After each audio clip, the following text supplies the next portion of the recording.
Catherine Bernardo na problema ng lubos dahil tuluyan na ngang maagaw sa kanya si Daniel Padilla. Of course, masakit ito para kay Queen Catherine at ito lamang ang kanyang nais na ibahagi sa lahat na sobra umano siyang nasasaktan.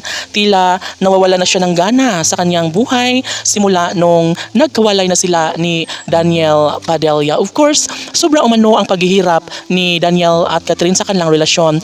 Ngunit sadyang naging marupok umano itong si Daniel Padilla at hindi na niya kayang ibigay ang mga pagkakataon na dapat sanay ibahagi sa taong bayan ang kanilang nakakakilig na relasyon. Siyempre, isang pagkakamali na pinagsisisihan ng lubos ni Daniel Padilla ang mawasak ang kanilang relasyon ni Catherine Bernardo. Samantala, si Catherine Bernardo naman ay gustong bumawi at gustong makabangon sa sakit na nararamdaman sa pag-ibig niya kay Daniel Padilla. Siyempre, umaasa ang lahat na magkaroon ng pagkakatagumpay na mangingibabaw pa rin ang pagmamahal at awa sa isa't isa. Siyempre, lahat ay nagkakaroon ng matinding pag-asa na one day ay magiging makatotohanan din ang lahat sa kanilang pagmamahalan.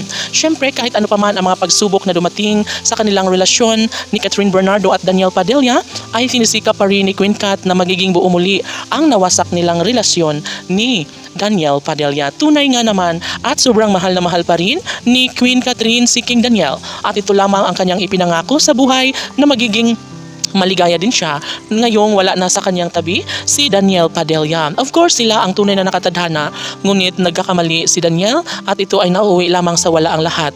Umaasa ang taong bayan na magiging matagumpay rin si Catherine Bernardo sa kanyang pagmamahal para kay Daniel na posible rin na mauuwi sa pagkakatuluyan ang lahat na maaari rin na magkakulay muli ang relasyon na pinagkaita ng panahon. Siyempre, aminado si Queen Catherine na hindi niya sa una kaya ang mawala sa kanyang buhay si Daniel Padilla dahil ito lamang umano ang lalaking kanyang pinakaminamahal mula noon magpahanggang ngayon. Sana'y hindi makakayanan ng panahon na mawala sa kanyang buhay ni Catherine Bernardo ang lalaking nagpapatibok sa kanyang puso.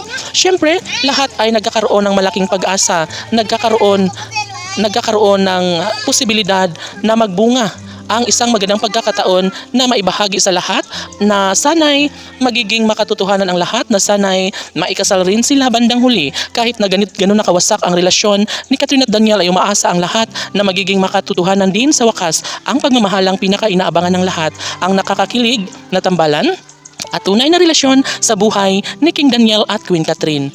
Umaasa ang taong bayan na magiging makulay rin bandang huli ang masalimuot na pagmamahalan ni Catherine Bernardo at Daniel Padilla. Laban!